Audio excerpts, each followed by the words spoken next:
الشيطان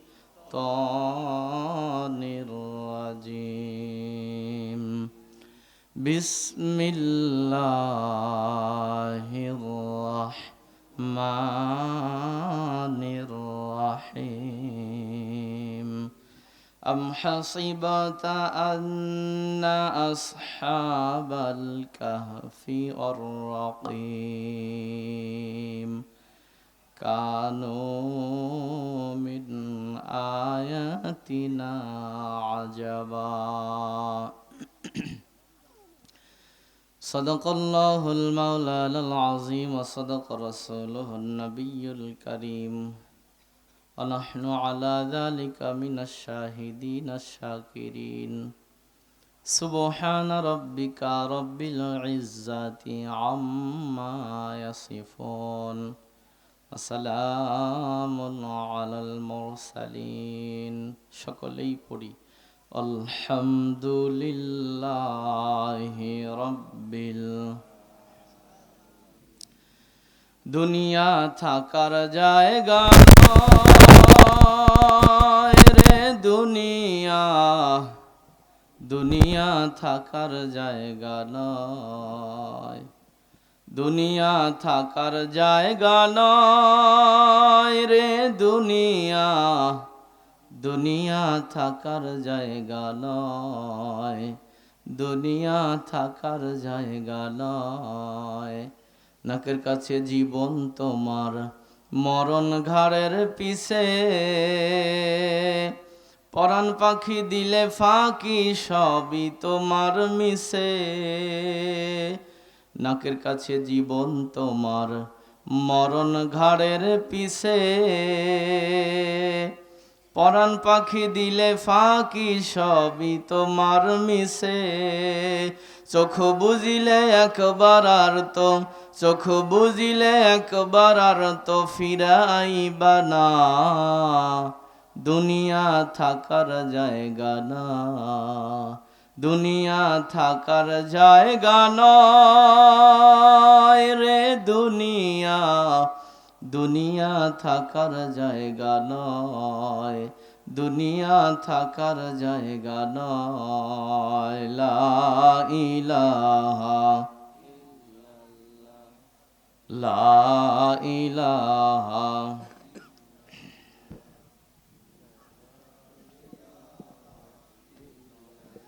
লা ইলাহা ইল্লাল্লাহু মুহাম্মাদুর রাসূলুল্লাহ সাল্লাল্লাহু আলাইহি ওয়াসাল্লাম।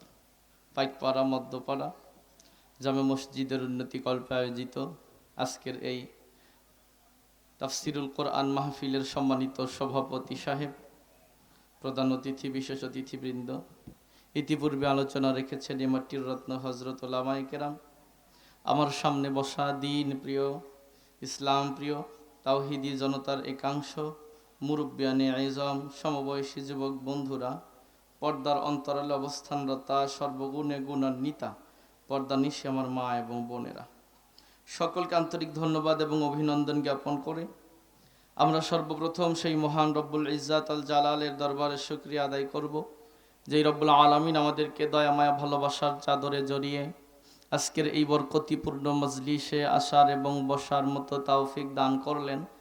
ওই আল্লাহ পাকের দরবারে অবনত মস্তকে প্রশান্ত চিত্তে দিল থেকে পড়ছি আলহামদুলিল্লাহ। দরুদ আর সালাম বর্ষিত হোক বিশ্ব মানবতার মুক্তির দিশারি, আধুনিক সমাজের রূপকার, গীতিকার, দোজাহানের ব্যারিস্টার, সৈয়দুল মুরসালিন, খাতামুন নবিয়্যিন জনাবে মুহাম্মদুর রাসূলুল্লাহ সাল্লাল্লাহু আলাইহি ওয়াসাল্লাম। মাগফিরাত কামনা করছি তাদের জন্য যারা দ্বীনকে জমিনের বুকে প্রতিষ্ঠিত করতে গিয়ে তাদের বুকের তাজা রক্তখানিকে ঢেলে দিয়েছে। আল্লাহ পাক তাদের সকলকে শাহাদাতের উচ্চ মর্তবা দান করুক, আমরা পড়ছি আমিন। সর্বোপরি কথা হলো, পাইকপাড়াবাসী আপনারা সকলে কেমন আছেন? আলহামদুলিল্লাহ, আল্লাহ তাআলা আমাকেও ভালো রেখেছে। একাধিকবার আপনাদের সাথে দেখা হয়ে গেল, তাই না? আপনারা কি রাগ করেছেন এতে? ভালোবাসার টানে আমি এসেছি, আল্লাহ কবুল করেছিল বলেই আবার আসার সুযোগ হয়েছে। আপনারা জানেন আমি প্রত্যেকটা বছর কোনো না কোনো সূরার ওপরেই আলোচনা করি। এটা আমার আলোচনার অভ্যাসটাই আমার এরকম যে কোনো না কোনো সূরা দিয়ে আমি আলোচনা শুরু করি, ওটা দিয়েই আমি আলোচনার ইতি টানার চেষ্টা করি। আজকেও তার ব্যতিক্রম হবে না। আজকেও আমি আপনাদের সামনে মহাগ্রন্থ আল কোরআনুল কারিমের যেই সূরা থেকে তেলাওয়াত করেছি, সূরাটার নাম হলো সূরা কাহাফ। কি নাম বললাম? গত বছর ছোট্ট সূরা কাউসার ধরেছিলাম, তাই না? আমার ভালো মনে আছে, নোট করা থাকে আমার কাছে। তার আগের বছর সূরা হুদ থেকে কথা বলেছিলাম, হ্যাঁ, হুদ থেকে আর নূহ থেকে কথা বলেছিলাম। আজকে আমরা কথা বলবো, সূরাটার নাম হলো সূরা কাহাফ। আমার তাফসীর আপনি কিছুটা বুঝবেন, বাকিটা বাড়িতে গিয়ে যদি বই খুলতে পারেন, বাড়ির কোনো ছোট তাফসীর গ্রন্থও যদি দেখতে পারেন, আরো পরিষ্কার হয়। হুদ, আমরা আজকে তেলাওয়াতকৃত সূরাটা কাহাফ। কোরআনে দুইটা সূরার নাম কিছুটা মিল পড়ে যায়, একটা হলো কফ আর একটা হলো কাহাফ। বাংলায় আছে কাফ আর কাহাফ, তাই না? আপনি যদি কাফ এই সূরাটা খোলেন তাহলে আমার আলোচনাটা ওখানে পাবেন না। আমার আলোচনাটা হলো সূরা কাহাফের ভিতরে। আরো সহজ করে বলি, সূরা কাহাফ হলো মহাগ্রন্থ আল কোরআনুল কারিমের 18 নম্বর সূরা। কত নম্বর সূরা? 18 নম্বর সূরা। 15তম পারাতে এই সূরাটা আছে, মানে কোরআনের মাঝামাঝিতে এই সূরাটার অবস্থান। সূরাটাতে আয়াত আছে 110টা। তেলাওয়াত করেছি আমি শুধুমাত্র 9 নং আয়াতে কারিমা। আপনাদের মতিগতি আল্লাহ পাক যতটা কবুল করবে, যতটা তাওফিক দিবে, এর উপরে 9 থেকে 15 আয়াতের উপরে কথা বলবো। সূরাটা হলো মাক্কি সূরা। আমরা এই সূরা থেকে কথা বলবো। আমি বলার ইচ্ছা পোষণ করেছি, আমার মহান মালিক যেন আমাকে তাওফিক দান করে। আপনারা একটু পড়েন আমিন। আরো একবার বলেন আমিন। আরো একটু জোরে বলেন আমিন। কাহাফ শব্দের অর্থ হলো গরুন ফিল জাবাল, পাহাড়ে। কাহাফ শব্দের অর্থ কি? পাহাড়ের গুহা। তাফসিরে এসেছে প্রশস্ত গুহাকে কাহাফ বলা হয়। কাহাফ বলা হয় হলো, থাক থাক থাক পারবো না, প্রশস্ত গুহাকে কাহাফ বলা হয়। আজ থেকে প্রায় 6000 বছর পূর্বে বর্তমান জর্ডানের রাজধানী আম্মান শহর থেকে প্রায় 60 কিলোমিটার পূর্ব দক্ষিণে ইবনে আব্বাস রাদিয়াল্লাহু তাআলা আনহুর বর্ণনা অনুযায়ী মানজালুস নামক পাহাড়ের হাইজুম নামক গুহাতে কয়েকজন কিছু সংখ্যক ইমানদারদের ওপরে এক হৃদয় বিদারক ঘটনার অবতারণা ঘটেছিল, যে ঘটনাকে কেন্দ্র করে আল্লাহ পাক এই সূরাটা নাজিল করেছিলেন। এজন্য সূরাটিকে বলা হয় সূরা কাহাফ, পাহাড়ের গুহার সূরা। কোরআনুল কারিমের ভিতরে 5টা সূরা এমন আছে যেই 5টা সূরা শুরু হয়েছে আলহামদুলিল্লাহ দ্বারা। এর ভিতরে একটা হলো সূরা ফাতিহা, এটা শুরু হয়েছে আলহামদুলিল্লাহি রাব্বিল আলামিন। আর একটা হলো সূরাতুল আনআম, এই সূরাটা শুরু হয়েছে আলহামদুলিল্লাহ দ্বারা। আর একটা হলো সূরাতুল কাহাফ, যেটা আমি পড়েছি, এই সূরাটা শুরু হয়েছে আলহামদুলিল্লাহ দ্বারা। আর একটা হলো সূরাতুস সাবা, এই সূরাটা শুরু হয়েছে আলহামদুলিল্লাহ দ্বারা। আর একটা হলো সূরাতুল ফাতির, এই সূরাটা শুরু হয়েছে আলহামদুলিল্লাহ দ্বারা। 5টা সূরা কোরআনে আছে যেই সূরাগুলো আলহামদুলিল্লাহ দ্বারা শুরু। এর ভিতরে একটা হলো সূরা কাহাফ। তাফসির বুঝতে গেলে একটা জিনিস বুঝতে হবে, হলো পূর্বের সূরার সাথে এই সূরার সম্পর্ক কি। এটা তাফসিরের অন্যতম একটা বোঝার জন্য অন্যতম একটা বিষয়। সূরা কাহাফের পূর্বের সূরা হলো সূরা বনী ইসরাইল। সূরা বনী ইসরাইলের পরের সূরা হলো সূরা কাহাফ। এখন আপনারা একটা বিষয় বুঝবেন, সূরা ফাতিহার পরে সূরা বাকারা, এই সিরিয়ালটা আল্লাহ রসুল করেন নাই, সাহাবায়ে কেরাম করেন নাই। এই সিরিয়ালটা স্বয়ং করে দিয়েছে আল্লাহ। কে করেছে? আল্লাহ করেছে। তাহলে কেন সূরা বনী ইসরাইলের পরে সূরা কাহাফ দিলেন? সূরা বনী ইসরাইলের পরে কেন সূরা কাহাফ দিলেন? কয়েকটা ব্যাখ্যা মুফাসসিরগণ করেছেন। এর মধ্যে একটা ব্যাখ্যা হলো, পাবনাবাসী আমরা যখন 5 ওয়াক্ত নামাজের পরে সময় পাই, ফরজ নামাজের সালাম ফিরানোর পরে 33 বার কি পড়ি? মাশাআল্লাহ, 33 বার প্রথম কি পড়ি? সুবহানাল্লাহ। তারপরে 33 বার কি পড়ি? আলহামদুলিল্লাহ। আল্লাহ পাক সূরা বনী ইসরাইল শুরু করেছেন সুবহানাল্লাহ দ্বারা, তারপরের সূরা কাহাফ শুরু করেছেন আলহামদুলিল্লাহ দ্বারা। আল্লাহ সিরিয়াল মেইনটেইন করেছে, ধারাবাহিকভাবে লিখেছেন। রাসূল পাক সাল্লাল্লাহু আলাইহি ওয়াসাল্লামের কাছে কাফেরেরা প্রশ্ন করেছিল তিনটা। জোরে বলেন কয়টা? প্রথম প্রশ্নের জবাব আল্লাহ পাক সূরা বনী ইসরাইলের ভিতরে দিয়েছেন, পরের দুই প্রশ্নের জবাব সূরা কাহাফের ভিতরে দিয়েছেন। এজন্য আগে সূরা বনী ইসরাইলের সিরিয়াল দিয়েছে, পরে সূরা কাহাফের সিরিয়াল দিয়েছে। কথা কি বুঝতেছেন? আল্লাহ পাক সূরা বনী ইসরাইল শুরু করেছে তাসবিহ দ্বারা, সূরা কাহাফ শুরু করেছে তাহমিদ দ্বারা, প্রশংসামূলক শব্দ দ্বারা। বনী ইসরাইল শুরু করেছে পবিত্রতামূলক শব্দ দ্বারা। আমরা শুনবো শানে নুজুল কেন নাজিল হয়েছিল। তাফসির বোঝার জন্য শানে নুজুল বোঝা অতীব জরুরি। কোরআন বন্ধ করার জন্য মক্কার কাফেরেরা বুদ্ধি নিতে দুইজন কাফেরকে মদিনার ইহুদিদের কাছে পাঠালো যে তাদের কাছ থেকে বুদ্ধি নিয়ে এসো, কিভাবে মোহাম্মদের এই দাওয়াতি কার্যক্রম থেকে তাকে বাধা দেয়া যায়। কেন মদিনার ইহুদিদের কাছে পাঠালো? কারণ ওই সময় মক্কাতে ইহুদি ছিল না, হাতে গোনা কিছু ছিল, তারা পণ্ডিত শ্রেণীর ইহুদি ছিল না। মক্কাতে, মদিনাতে, ইয়াসরিবে ছিল ইহুদিদের বাসস্থান। মক্কার কাফেরেরা দুইজন কাফের, নজর ইবনে হারেস, উতবা ইবনে আবি মুঈদ, দুইজনকে মদিনার ইহুদিদের কাছে পাঠালো, গিয়ে তোমরা বুদ্ধি নিয়ে এসো। মদিনার দুইজন ইহুদি, মক্কার দুইজন কাফের মদিনার ইহুদিদের কাছে গিয়ে বলল, আমাদেরকে বাঁচাও। তারা বলল, কেন, কি হয়েছে?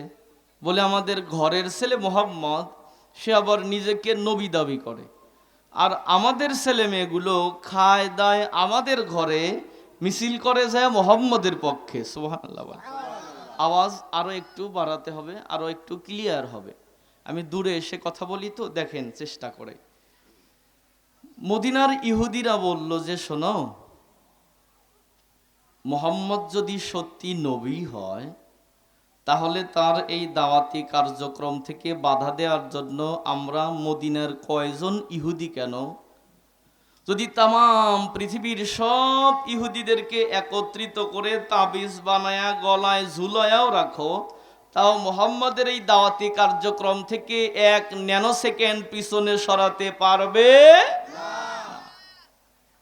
মক্কার কাফেরেরা বলল, সে নবী কিনা তাই তো বিশ্বাস করি না, নবী কিনা তাই তো বিশ্বাস হয় না। বললো যে আসলে কথাই এইটাই, নবী কিনা এইটা তোমরা বিশ্বাস করো না, নবী কিনা বোঝার জন্য আমরা 3টা ট্যাবলেট দেব, প্রয়োগ করো, প্রতিক্রিয়া দেখো, যদি দেখো যে জবাব দিতে পারে, না একটু বাড়াইয়া দেন, আর কমপ্লিট হওয়ার পরে আমি বলার পরে আর হাত দেবেন না মাউথ পিসে, আমার আলোচনায় কম বেশি করবেন না। আপনাদের খারাপ লাগবে কি? হ্যাঁ, শোনেন, নবী কিনা এটা বোঝার জন্য 3টা ট্যাবলেট দিচ্ছি, প্রয়োগ করো, গিয়ে দেখো কি প্রতিক্রিয়া হয়। যদি দেখো জবাব দিতে পারে, তোমরাও দেরি করো না, কালেমা পড়ে মুসলমান হয়ে যেও। আর যদি দেখো জবাব দিতে পারে না, তাহলে তার আস্তানাকে গড়িয়ে দিও, উড়িয়ে দিও তাকে। বলো ঠিক আছে। কি 3টা প্রশ্ন? বলে, প্রথম নাম্বার প্রশ্ন করবে হলো রূহ কি। রূহ কি, এই প্রশ্নটা প্রথম নাম্বার প্রশ্ন। রূহ কি, এই প্রশ্নটা করবে। রূহের তাৎপর্য কি, প্রথম প্রশ্ন রূহ কি, রূহের তাৎপর্য কি। দ্বিতীয় নাম্বার প্রশ্ন করবে সেই বিস্ময়কর যুবক কারা, যাদের ঘটনা অত্যন্ত অত্যন্ত হৃদয় বিদারক। তৃতীয় নাম্বার প্রশ্ন করবে সেই মহান ব্যক্তিকে যে তামাম পৃথিবী পরিভ্রমণ করেছিলেন। সে প্রশ্নের জবাব দিতে পারলে নবী মনে করে তাকে মেনে নিবা, কারণ আল্লাহ নবী রাসূল ছাড়া এ কথাটা কাউকে জানিয়ে দেয় নাই। তাওরাত, জাবুর, ইনজিলের ভিতরে আছে, এটা নবী রাসূল ছাড়া কেউ জানবে না, সাধারণ মানুষের কাছে কাহিনী কেউ শুনবেও না। অতএব নবী যদি হয় জবাব দিতে পারবে, নবী যদি না হয় জবাব দিতে পারবে না। মক্কার কাফেরেরা চলে আসলো আল্লাহর হাবিবের কাছে, এসে বললেন, মুহাম্মদ 40 বছর পর্যন্ত তুমি তো মানুষের চোখের সুরমা ছিলা, মাথার তাজ ছিলা, কোনো বিরোধিতা ছিল না। এখন নতুন ধর্মের দাওয়াত দাও, আমরাও তোমার ধর্মে যেতে চাই। তবে একটা কথা বলবো, সেটা হলো আমরা 3টা প্রশ্ন করব, যদি জবাব দিতে পারো তাহলে আমরা কালেমা পড়ে মুসলমান হয়ে যাব। আল্লাহর হাবিব বললেন কি 3টা প্রশ্ন করেন? তারা বলল, প্রথম নম্বর প্রশ্ন হলো রুহু কি আর রুহের তাৎপর্য কি। দ্বিতীয় নম্বর প্রশ্ন হলো সেই বিস্ময়কর যুবক কারা যাদের ঘটনা অত্যন্ত হৃদয় বিদারক। তৃতীয় নম্বর প্রশ্ন করবে সেই মহান ব্যক্তিকে যে তামাম পৃথিবী পরিভ্রমণ করেছিলেন। আল্লাহর হাবিব বললেন, ঠিক আছে, তোমাদের প্রশ্নের জবাব আগামীকাল দিয়ে দেব। রাসূল সাল্লাল্লাহু আলাইহি ওয়াসাল্লাম জানে প্রতিদিন জিবরাইল আমিন আসে, আল্লাহ জবাব পাঠিয়ে দেবে, আমি জবাব দিয়ে দেব। আল্লাহর হাবিব বললেন, ঠিক আছে, আগামীকাল প্রশ্নের জবাব দিয়ে দেব। কাফেরেরা চলে গেল। পরের দিন জিবরাইল আমিন আসে নাই, প্রশ্নের জবাবও রাসূল শুনতে পারে নাই। কাফেরেরা এসে বলল, জবাব দাও। আল্লাহর হাবিব বললেন যে আগামীকাল দেই। পরের দিন জিবরাইল আমিন আসে নাই, তারা এসেছে। এক এক করে তাফসিরের ভিতরে, তাফসিরের রুহুল মায়ানিতে এসেছে 15 দিন পর্যন্ত ওহী নাজিল বন্ধ। 15 দিন সকাল বিকেল কাফেরেরা দল দল আসে, মোহাম্মদ জবাব দাও না, 3টা প্রশ্নের জবাব দিতে 15 দিন লাগে, প্রশ্ন তো আরো আছে। মানে তারা বেজার না খুশি? খালি কি খুশি? মহা খুশি। আর মোহাম্মদ জবাব দিতে পারতেছে না। আল্লাহর হাবিব ব্যথিত হৃদয় নিয়ে কাবার চত্বরে চলে গেলেন। খোলা আকাশের দিকে, উপরের দিকে মাথাটা উঁচু করে বলে, রব্বুল আলামিন, ভুলেই যদি যাবে তাহলে কাছে টেনেছিলে কেন? আয় আল্লাহ, বিপদে ফেলে দিয়ে যদি তুমি সরে যাও, এ ভালোবাসার কি দরকার ছিল? রব্বুল আলামিন, আমি তো তোমার ওপরে ভরসা করে বলেছি তুমি জবাব দিবে আর আমি জবাব শুনিয়ে দেব, কিন্তু তারা আমার সকাল বিকাল আসে, আমি তো জবাব জানিও না, বলতেও পারি না। ওগো মাওলা, ভালোবাসার চাদরে যদি জড়িয়ে থাকো, একটা বারে অধমের দিকে তুমি তোমার রহমতের নজর দিয়ে তাকাও। আল্লাহ পাক ডেকে বলে, জিবরাইল কোথায় তুমি? আয় আল্লাহ, আমি তো আরশে আজিমের পাশে। আল্লাহ ডেকে বলে, জিবরাইল যাও, আমার বন্ধু আমার কাছে কান্না করে দোয়া করে। জিবরাইল আমিন, তুমি যাও আমার বন্ধুর কাছে প্রশ্নের জবাব দেওয়ার জন্য। তুমি এই মুহূর্তে গিয়ে সূরা কাহাফের 110 আয়াত বিশিষ্ট সূরাটা একসাথে আমার বন্ধুর উপরে নাজিল করে দাও। জিবরাইল আমিন চলে আসলেন, সূরা কাহাফ নাজিল হয়ে গেল।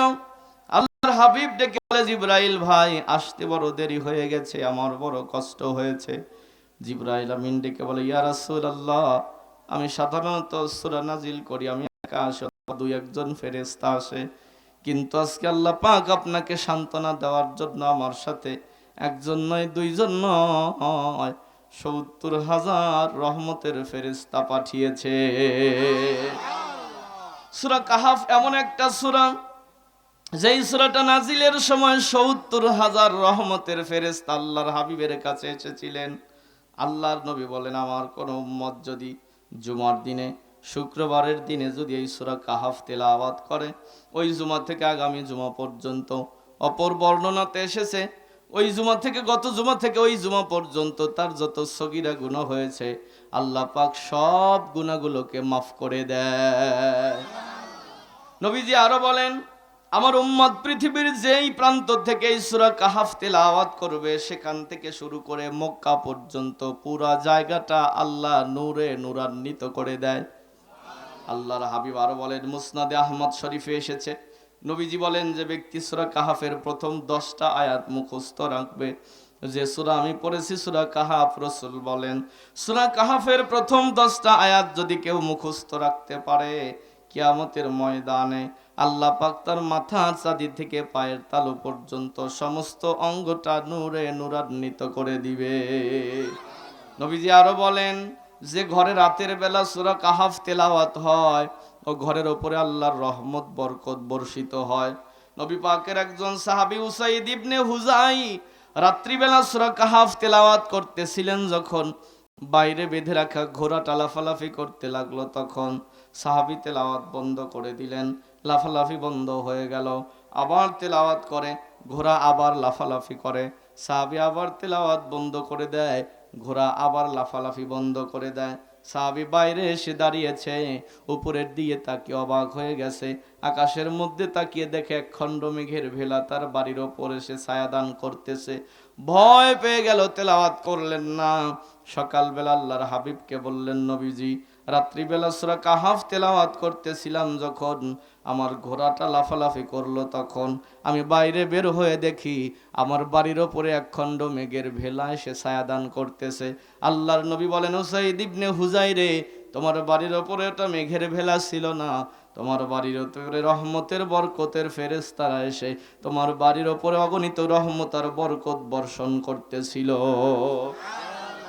মুসলিম শরীফের হাদিস, আবু দাউদ শরীফের হাদিস, নবীজি বলেন, সূরা কাহাফের প্রথম 10টা আয়াত যে ব্যক্তি মুখস্থ করতে পারবে, আল্লাহ পাক তাকে দাজ্জালের ফিতনা থেকে বাঁচায়া দেবে। পাবনাবাসী কথাটা বুঝতে পারেন নাই, আখিরি জামানার উম্মতের মধ্যে সবচাইতে বড় ফিতনা হলো দাজ্জালের ফিতনা। নবীজি বলেন, দাজ্জাল লোকটা খাটো প্রকৃতির হবে, চোখটার একটা অন্ধ থাকবে, এক হাতে জান্নাত আর এক হাতে জাহান্নাম দেখানোর চেষ্টা করবে। রসুল বলেন, দাজ্জালের কণ্ঠ আরো সুলায়িত হবে। আজকের বিজ্ঞান গবেষণা করে বলেছেন, রসুল যে কথা বলেছেন, দাজ্জালের কণ্ঠ আরো সুলায়িত হবে। আজকে আমি আপনি সহ তাম পৃথিবীর সব মানুষেরা যত কণ্ঠ দিয়ে কথা বলুক আর গান গাক, এই কণ্ঠগুলো না গন আর নাক টু, এই 2 স্কেলে উঠতে পারে। আল্লাহর হাবিব বলেন, দাজ্জালের কণ্ঠটা নাক 6 পর্যন্ত উঠবে, মানে 6 স্কেলে দাজ্জাল কথা বলতে পারবে। এত মধুর কণ্ঠে দাজ্জাল যখন কথা বলবে, মানুষেরা হ্যামিলিয়নের বাঁশিওয়ালার মতো তার পিছনে ছুটে চলবে।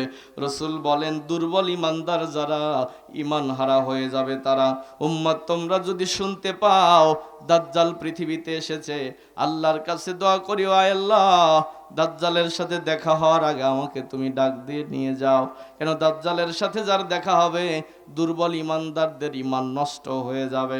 উম্মত শোনো, কিন্তু কোনো মানুষ যদি সূরা কাহাফের প্রথম 10টা আয়াত মুখস্থ রাখতে পারে, আল্লাহ পাক তাকে দাজ্জালের হাত থেকে নিজ হাতে বাঁচায়া দিবে। নবী পাকের একজন সাহাবী ছিলেন, ওই সাহাবী বলেন, উম্মে হিশাম বলেন, আমি এমন কোন শুক্রবার নাই যে শুক্রবারে রাসূল এই সূরা তেলাওয়াত করতেন না। প্রত্যেক জুমার দিন নবীজি এই সূরা তেলাওয়াত করতেন। আমি পাশে বসে বসে শুনতাম। শুনতে শুনতে কয়েক মাসের মধ্যে আমার কান মুখস্থ হয়ে গেছে।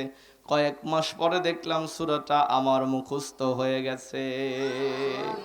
এবার চলেন আর একটু সামনের দিকে যাই। কেন ওহী নাজিল বন্ধ ছিল 15 দিন? জিবরাইল আমিনকে জিজ্ঞেস করলেন, জিবরাইল ভাই, কেন ওহী নাজিল 15 দিন বন্ধ ছিল? আল্লাহ পাক ডেকে বলে, জিবরাইল আমার বন্ধুকে জানিয়ে দাও। জিবরাইল আমিন ডেকে বলে, ওগো রাসূল, কেন 15 দিন ওহী নাজিল বন্ধ ছিল শুনেন। ওয়ালা তাকুলান্না লিশাইন ইন্নী ফাইলু যালিকা গাদা ইল্লা আইয়াশা আল্লাহ। আল্লাহ পাক বলেন, হে রাসূল, আপনি আগামীকাল কোন কাজ করবেন, এ বলে যখন ইচ্ছা পোষণ করেন, আর আগামীকাল ন্যানোসেকেন্ড আগেও যদি কোনো কাজ করতে চান, যখনই ইচ্ছা পোষণ করবেন তখনই পড়ে নেবেন ইনশাআল্লাহ। কি পড়ব? জোরে বলেন, কি পড়বেন? ইনশাআল্লাহ। যদি হঠাৎ ভুলে যান ইনশাআল্লাহ বলতে, তাহলে কি করবে? আল্লাহ পাক আয়াতের শেষ অংশে বলেন, ওয়াযকুর রাব্বাকা ইযা নাসিতা ওয়া কুল আসা আইয়াহদিয়ানি রাব্বি লিআকরাবা মিন হাযা রাশাদা। যদি তুমি ইনশাআল্লাহ পড়তে ভুলে যাও, যখনই মনে পড়বে তখনই পড়ে নেবে ইনশাআল্লাহ। পড়েন ইনশাআল্লাহ। তাহলে চলেন সামনের দিকে যাই। কাফেরেরা প্রশ্ন করেছিল কয়টা? আরো জোরে বলেন। প্রথম নাম্বার প্রশ্ন হলো, রুহু কি? আল্লাহ পাক এই জবাবটা দিয়েছেন সূরা বনী ইসরাঈলে। ওটা আমাদের আলোচ্য বিষয় নয়, সংক্ষেপ করে বলি। আল্লাহ পাক বলেন, হে রাসূল, তারা আপনাকে জিজ্ঞেস করে রুহ কি, আপনি বলেন কুলির রুহ মিন আমরি রব্বিহিম রূহ হলো that is the order of Allah, এটা আল্লাহ পাকের একটা নির্দেশ। দ্বিতীয় নম্বর প্রশ্ন হলো সেই বিস্ময়কর যুবক কারা, যাদের ঘটনা অত্যন্ত হৃদয় বিদারক। এই ঘটনাটা আমরা কোরআন থেকে শুনতে চাই। আপনারা কি রাজি আছেন ভাই? দেশের নাম জর্ডান, বাদশার নাম দাকিয়ানুস, বৈশিষ্ট্য তার তিনটা। জোরে বলেন কয়টা? প্রথম নাম্বার জালেম, দ্বিতীয় নাম্বার নিষ্ঠুর, তৃতীয় নাম্বার মূর্তি পূজক। তাফসিরে নোট করা আছে পৃথিবীতে যত স্বৈর শাসক এসেছে তাদের তিনটা বৈশিষ্ট্য রয়েছে। প্রথম নাম্বার, তারা মারাত্মক আকারের জালেম হয়। কি পরিমাণ জালেম হলে ফেরাউন মুসা নবীকে পৃথিবীতে আসতে দেবে না, শত শত শিশুকে হত্যা করেছিল। কি পরিমাণ জালেম হলে নমরুদ জীবন্ত ইব্রাহিমকে আগুনে ফেলার নির্দেশ দিতে পারে। কি পরিমাণ জালেম হলে স্বৈরাচার জনগণের ট্যাক্সের টাকা দিয়ে কেনা পিস্তল ব্যবহার করে গুলি করে মানুষ হত্যা করার নির্দেশ দিতে পারে। কি পরিমাণ জালেম হলে এটা করতে পারে, কি পরিমাণ জালেম হলে। এই জালেম বাদশা দাকিয়ানুস সারা দেশের মধ্যে আইন জারি করে দিল, আমার দেশে থাকবে যারা মূর্তি পূজা করবে তারা, আমার দেশে থাকবে যারা মূর্তিকে রব হিসেবে মানবে তারা, আমার দেশে থাকবে যারা মূর্তির পায়ে সেজদা দিবে তারা। এই কথা বলেছে যখন সবাই মাথা পেতে নিয়েছে তখন, কারণ ওই দেশটা চলেছিল আমাদের দেশের মতো, জোর জার মুল্লুক তার।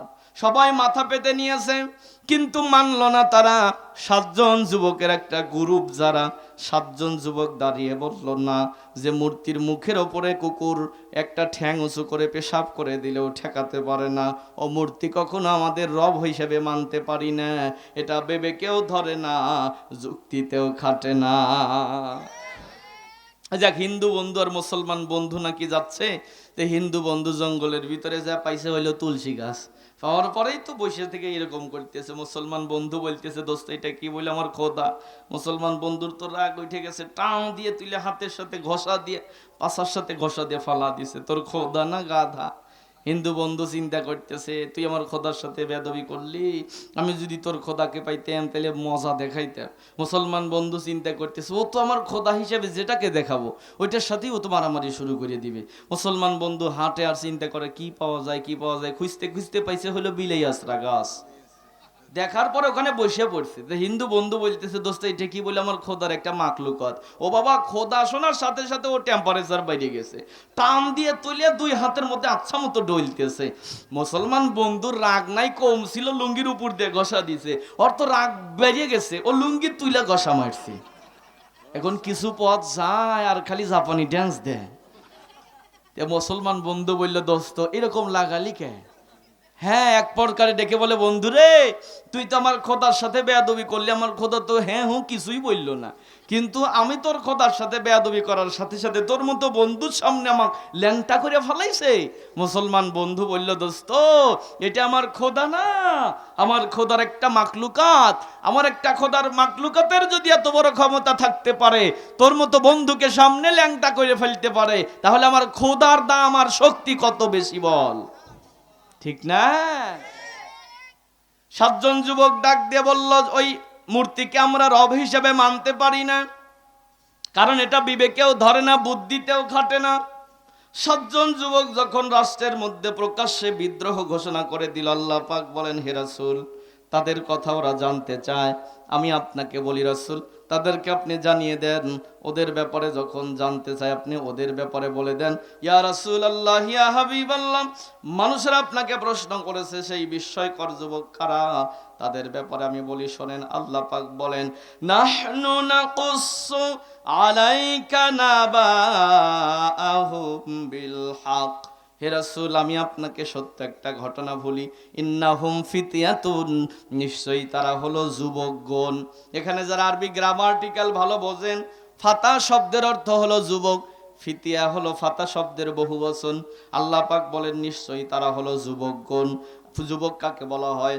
তাফসিরে এসেছে তিনটা বিষয়ের উপযুক্ত সময়কে যৌবনকাল বলা হয়। একটা হলো সিদ্ধান্ত গ্রহণ, আর 2 নাম্বার হলো কার্য সম্পাদন, 3 নাম্বার হলো চরিত্র গঠন। যে মুরব্বী চাচার ওই যৌবনকালে চরিত্র ভালো থাকে না, এ বুড়ো চাচার বুড়ো বয়সেও তাকাইতে গেলে তাকানোর মডেল ভালো না। ভুল বললে? 3টা বিষয় গঠন করার সময় হলো চরিত্রকাল। তাফসিরে এসেছে যুবকেরা আমানু বিরব্বিহিম, তারা ঈমান এনেছে তাদের রবের উপরে। আল্লাহ পাক